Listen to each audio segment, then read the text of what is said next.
Vice President Harris on the cusp of history, clinching the Democratic nomination for president, the first woman of color to be the nominee of a major party. I'm Jay O'Brien in Washington. In today's big story, Harris locking up the delegates to put her over the top as her search for a running mate narrows to a final list.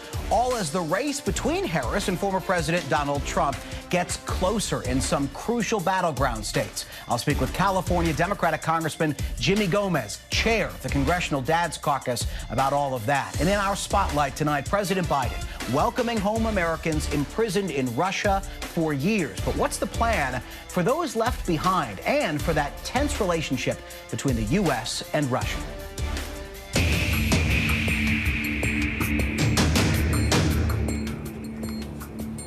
But we do begin with our big story today. Vice President Kamala Harris has now officially clinched the Democratic nomination for president. You might be thinking, wasn't she already the nominee? Well, she's had the delegates she's needed for a little while now and faced no serious opposition, and she's been what's called the presumptive nominee. Now, after a virtual roll call of DNC delegates that continued today, she got the necessary delegate votes today, finally, to officially take on former President Donald Trump. You might also ask, why didn't all of this happen at the Democratic convention like it normally does? Well, the virtual roll call was needed to clear a possible hurdle in Ohio, whose deadline to get on the ballot is August 7th, 2 weeks before the Democratic convention will happen in Chicago. Now that all this is done, Harris has to pick a running mate, and the Veep stakes are very much on. So to talk about all of this and how this Democratic Party unites behind Harris, we're joined by Congressman Jimmy Gomez, Democrat of California, chair of the Congressional Dads Caucus, which has endorsed Harris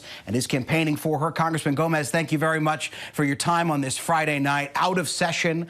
Let me ask you this first and foremost, before we get into the Dads Caucus.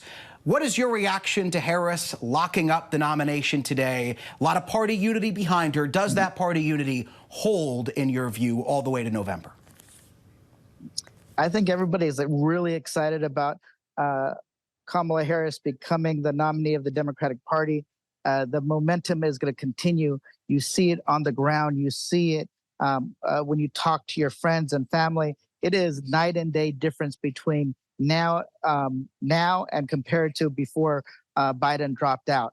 This is a party that understands the way you win is you campaign, you have one good day, then you campaign the next day and you have another good day, and then you have another good day, and then you do that all the way to Election Day and you bring this home. And that's how we win this. All right, put a pin in those night and day comments because I'm coming back to them. But first, I do want to get to something that you organized called Dads for Kamala. It was one of those series of Zoom calls this campaign has put on. I believe we have some images of it. Secretary of Transportation Pete Buttigieg was there. Hard to see, but he's there at the bottom in the center there. Talk to me about how this came together and also why do this and what was the enthusiasm like on that call? First, we did this one because we know that Kamala Harris is the best president or the best person to run for president who's going to fight for paid family leave, the enhanced child tax credit, as well as affordable child care, a big issue across the country. Families are struggling, and that's what we want to try to do to tackle that. But we also understand as dads that attacks coming from J.D. Vance and the right regarding Kamala Harris only being a stepmother, not being a real mother, that is complete nonsense. A parent is a parent is a parent. And dads have a special responsibility not only to step up and fight for her, but also to talk about how her policies are going to help parents, fathers, mothers, children, and how when she becomes a president, she's not going to just talk about family values. She's going to actually pass policies that show that we value families. And as you're talking, Congressman, they're showing images of the first time you and I met on ABC News Live, which is when you had your son Hodge on the House floor during the McCarthy speaker fight. But I do want to get to the politics of the day, which is you mentioned enthusiasm that just wasn't there for President Biden. This Dads for Kamala call, Megan Thee Stallion performing at that rally in Atlanta. Why wasn't, in your view, this kind of campaign enthusiasm there for the president? You know, I think people believe in his policies. If you really look at, reducing the cost of insulin to $35 per month, capping Medicare costs to $2,000 per year for seniors, people were excited about that. But President Biden wasn't always able to deliver that message with vigor that he needed and that the public needed to hear. But you know what? His legacy is secure. Now the baton has been passed on to Kamala Harris to win this fight, to make sure we protect our democracy, but also create a country where we value people, not the largest corporations. You know, that's what you often see, is that Donald Trump passed a tax cut that gave permanent tax cut for the largest corporations in this country, but tax cut that expire for working people. We think that's nonsense. We want to make sure we elect a president that understands the values of the American people, which is help working day folks get by and help them thrive.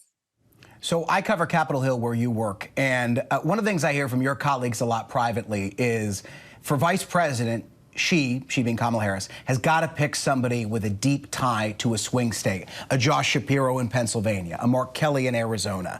Are you in that school of thought? And if you want to tell us who you think she should pick, tell us. I don't think we're going to get that out of you, but do you believe that they should at least be able to deliver one of these swing states? You know, I think we need somebody that's going to be ready to be president on day one. Somebody who is good. That's the first criteria. You always have to make sure that that person, if anything happens to president, will be ready. And I think we have a deep bench. Shapiro is a governor. I think he was also Attorney General of Pennsylvania. You have Mark Kelly, whose service you can't is beyond reproach. But you also have Tim Walz and Pete Buttigieg and a lot of other candidates. So this shows that whoever she picks, I know is going to keep firing up the base. And it's also going to appeal to the swing voters in the swing states that we need to win. And I know, but I trust her judgment, because she's been running a great campaign, even if it's been for a short period of time. Very quickly, before we let you go, party unified behind Kamala Harris, fractured just weeks ago when it came to President Biden. Do you think that this unity is able to hold? And frankly, have those divisions that were created weeks ago, have they been mended in the party now? You know, Democrats, one thing is we're a big tent. We have, just like in the Dad's Caucus, we have members from all over the country, blue states, red cities, people who are in Republican districts, and they all believe that Kamala Harris is the best person to lead us forward. So that unity is strong. And I think it's because she has a record. She's delivered in the past. Her and I actually expanded paid family leave in California in 2016. She's also been a prosecutor. She's been a vice president and a senator. So she has not only the experience, and the message and the values to be the president in 2025. So we're looking forward to this race, and I think it's a sharp contrast between Donald Trump and J.D. Vance. Congressman Jimmy Gomez, thank you very much for joining us on this Friday night. Thank you for your time, sir.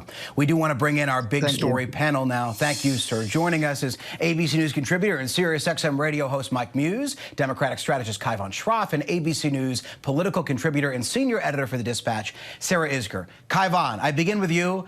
And I'm going to pick on you because Kaivan sent me a tweet of his own today. That was Kaivan, you know exactly what I'm about to say, saying on June 28th, 2024, to me on this very program, as I was filling in for the great Kana Whitworth as I am tonight, that he would be a delegate and he would cast his vote for Joe Biden. And that hasn't happened today. He cast his vote for Kamala Harris. So do you think the party, I'm not going to pick on you for that prediction because obviously a lot has changed, but do you think the party has moved on from that division that it clearly had some weeks back? Or do those pockets of problematic nature is it still in there? Well, I welcome you pointing that out because I do think it's an opportunity, and I'm going to answer your question with this, I promise. But I think people are misunderstanding how that division occurred and what people were really saying at the time. At the time I said that, right, it was a day or two after the debate, and I predicted that I still think Joe Biden's record and his coalition could come together to stop Donald Trump. I still believe that that coalition can come together. Of course, nobody could predict that Donald Trump would be shot at, that Biden would get COVID, that TMZ story, the radio host Biden talked to coming out. So it was one brutal story after another. And I think people can hash that all out now for weeks and weeks if they want to, or we can just say Kamala Harris is qualified. She is the most qualified person for this position, and we can rally behind her and make sure that Donald Trump is kept far away from the White House. And I think people are going to make that decision. Sarah, I was at the RNC, and one of the things you heard from Republicans a lot at the RNC was they felt unified in a way that they hadn't before. And they said something that you typically hear Democrats say, which is that unity is their strength. Do you think, as it relates to Republicans who've had some stumbles, those J.D. Vance comments, et cetera, do you think that unity amongst Republicans holds until November? Yes, but what's been really remarkable is over the last 2 weeks, Vice President Harris has been able to actually overtake Republicans in terms of their enthusiasm for their nominee versus Republican enthusiasm for their nominee, which has stayed the same, which shows you just how different this race was with Joe Biden as the Democratic nominee versus Vice President Harris. Now, Vice President Harris, I think, has exceeded all expectations for the last 2 weeks in her campaign rollout here, but she hasn't done any interviews. She hasn't answered any questions. She will make a mistake at some point. And I think the question for this campaign is, how will they react to that? How will they recover from a mistake with fewer than 100 days to go? Mike, you heard the congressman say just moments ago that when I asked him about the enthusiasm difference between now and when Biden was on the top of the ticket, he said a version of, he believes that President Biden had great policies, was very effective, but sometimes wasn't very good at selling those. Do you agree with that? How did you react when you heard him say that? Yeah, but before I answer that question, Jay, I just wanted to take the moment of history to recognize that the first person of color, woman of color, is at the top of a major party ticket. I can't help but think right now how Shirley Chisholm is smiling down from heaven, where in 1972, Shirley Chisholm was the first Black female to attempt to win a major party's nomination, where she came close. And so this is very much a historic moment. It is really the next generation and iteration of what Shirley Chisholm fought so hard against such uncertain times to be brave and bold enough to go for a party nomination during that time period. So I just want to take that moment to recognize the historical moment that we are in. And because of the historical moment that we're in, you are seeing this enthusiasm that is existing for Vice President Harris across all categories of demographics. That is the Biden-Harris coalition. And we are starting to see now is a resemblance of the Obama coalition that is now starting to come forward with this. These Zoom calls have not ceased, Jay. I still keep seeing Zoom calls and flyers consistently happening. And so the enthusiasm isn't slowing down at all. I was remembering a time when everyone said, oh, it's only going to last a couple of days, only going to last a week. It's going to slow down at some point. I don't see it slowing down at any time soon. So Republicans have a challenge on their hands facing this momentum. Mike, Kaivan, Sarah, thank you very much for your time, for your insight.